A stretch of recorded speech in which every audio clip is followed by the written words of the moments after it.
Hey there, Virgo! Welcome dito sa channel, new subscribers, returning buyers. Thank you sa inyong walang sawang love and support for me. At kung hindi nyo pa subscribe po tayong other channel, link is down below sa ating description box. So if interesado, just click lamang yung link na yan para kayo mapunta there.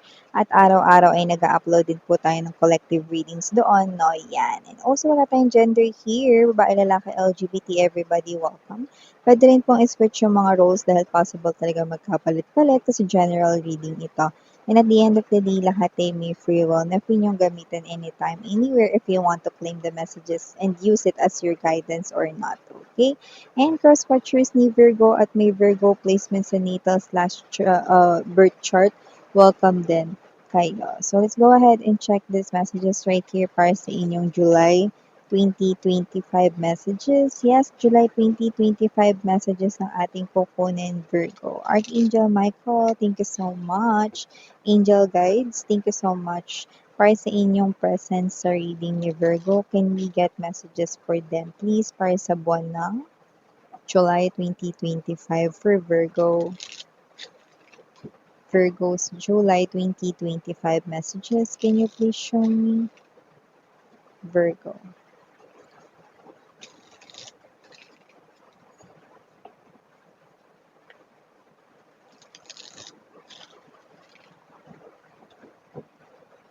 Okay, so let's go ahead and check this mga mensahe para sa'yo, Virgo. So you do have here the energies of Four of Coins. Full energy. Six of Wands. Nandito din Judgment. We also have here, the Four of Cups. Pero na-mention natin Judgment. Na mamaya sabihin ko sa inyo. Okay, ang message na nakapaloob doon. We have here the Ten of Cups.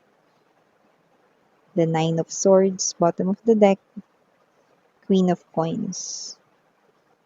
The Ten of Swords. And the Nine of Wands.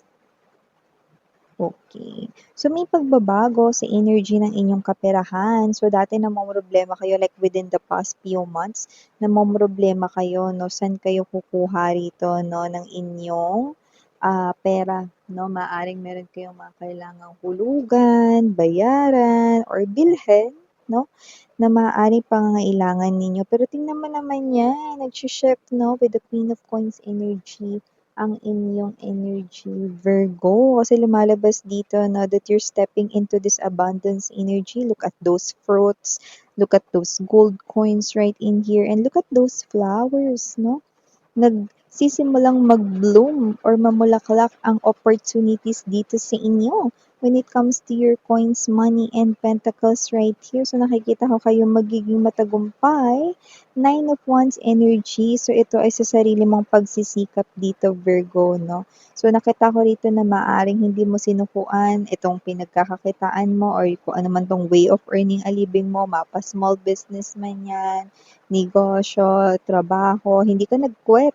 Kaya nakikita ko rito na magsi-step ka into this abundance energy. Someone here will appreciate what you're doing. It could be your boss. It could be the company na pinagtatrabahuhan mo.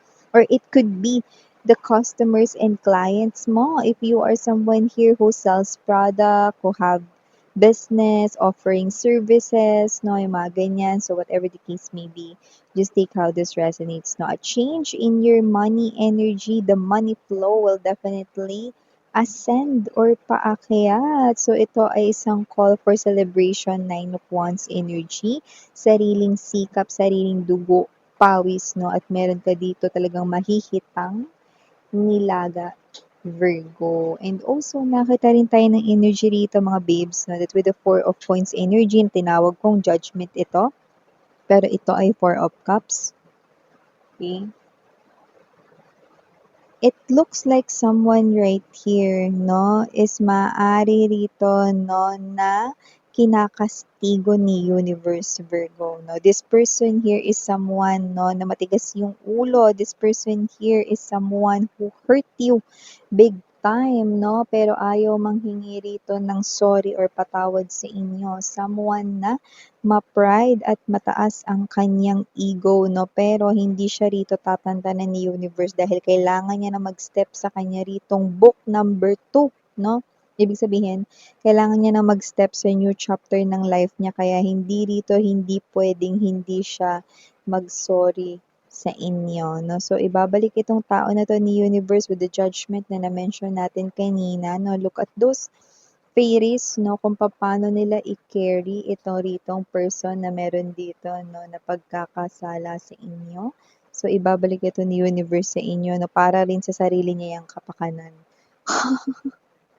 Pag ma-pride talaga ang isang tao, mahirap talaga yun humingi ng sorry mga babes, no? Kaya kinakailangan talagang kastiguhin. Yan, no? Para rin naman yun sa kanyang sariling kapakanan. Okay?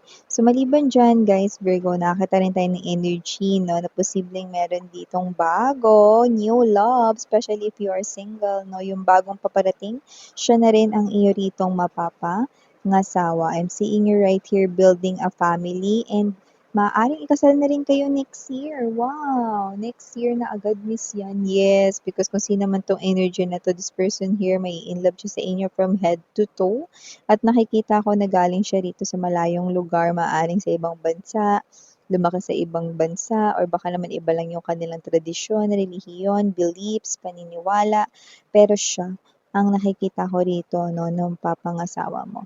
For some reason, meron siyang energy, nakakatuwa at medyo weird, pero nakikita ko na dun ka mai-inlove. Dahil dun ka mai-inlove sa kanya, no? Sa kakaiba niya ritong katangian. There's something unique about this person here. So, maliban dyan, nakita rin ako ng energy rito, na parang feeling niya inaagawan mo siya rito, no, ng title. Yan, no? Hindi ito titulo ng lupa, wala namang ganun. Pero parang feeling niya 'no, ikaw si Jollibee bida-bida, no, sa mga babes-ki. So, kung sino man 'tong energy na 'to 'no, ayaw niya sa'yo kasi parang feeling niya rito pasikat ka 'no. This person here could be, we're getting that word sip-sip 'no. So, this person here could be, yun ang mga bansag niya sa'yo, sip-sip yan, eh, si Virgo, eh. Masyado yang bida-bida, 'yan 'no. So, may gano'n siyang klase ng energy. So, kung sino man ito, feeling niya mas umaangat yung pangalan mo ngayon, mas napapansin ka, mas nabibigyan ka ng maraming papuri, 'no? So, maraming compliments yung nare-receive mo. So, ayaw niya nung in short nasasapawan siya, Virgo, 'no? So, nakikita ko rito na itong tao na 'to 'no, imbes na matulog siya sa gabi ng maaga-aga, nag-iisip siya rito 'no, kung papaano ka niya rito mauungusan. 'Yan 'no, see? Ay, hindi na lang magtrabaho mga babes 'no. At the end of the day wala rin namang mapapala kapagka nakipagkompetisyon ka 'no. Ano ba naman yung magtrabaho ka na lang 'no, ta's bilhin mo na lang yung mga bagay na gusto mo 'no. Work hard, play hard na lang, 'di ba? Hindi yung pakikialaman pa yung iba 'no, dahil nakakapagod kaya yung may kakumpitensya, 'di ba? Ba't di ka na lang mag-work, work, work, 'di ba? Tapos bilhin mo lahat ng pangangailangan mo 'no, mag-ipon ka, 'di ba? Ta's huwag mo silang pansinin. And I think yun yung hindi niya kayang gawin 'no, yung dedmahin ka dahil nakita ko rito na parang feeling niya talaga, naaagawan mo siya, Virgo. Puwedeng kasamahan mo 'to sa trabaho 'no, puwede rin naman sa pamilya may inggitan dito para kasing sinasabi niya rito bida-bida ka, mapapil ka, ganyan 'no. So kung sino man siya mga babes 'no, 'yan, 'yan ang energy niya sa'yo. Okay? So, maliban dyan, guys, Virgo, nakita rin ako dito that with the Ten of Swords right in here, no? Possible na meron dito, no, na maaaring, alam mo yung energy na kakausapin ka niya rito, pero may energy rin ng deception. So, parang hindi pa 'to nangyayari to some of you 'no, kaya kung sino man 'to parang ito ay warning sign 'no. Malapit siya sa inyo pero maaari niya kayong dugasin sa isang bagay. Possible na merong times na parang umeeksena or pasundot-sundot dito yung nakokonsensya siya, pero mukhang itutuloy niya ito kasi parang wala siyang choice, yan. So, kunwari ganito, puwedeng may problema siya sa pera ngayon, alam niyang may pera ka, so dudugasin ka niya diyan, iti-trick ka niya 'no, and maaaring paunlakan mo ito kasi nga possible na malapit kayo sa isa't isa 'no. Pero yun nga, may times na parang nagi-guilty siya kaya parang may times na uma-attract siya, "Wag ko na lang kaya 'tong ituloy."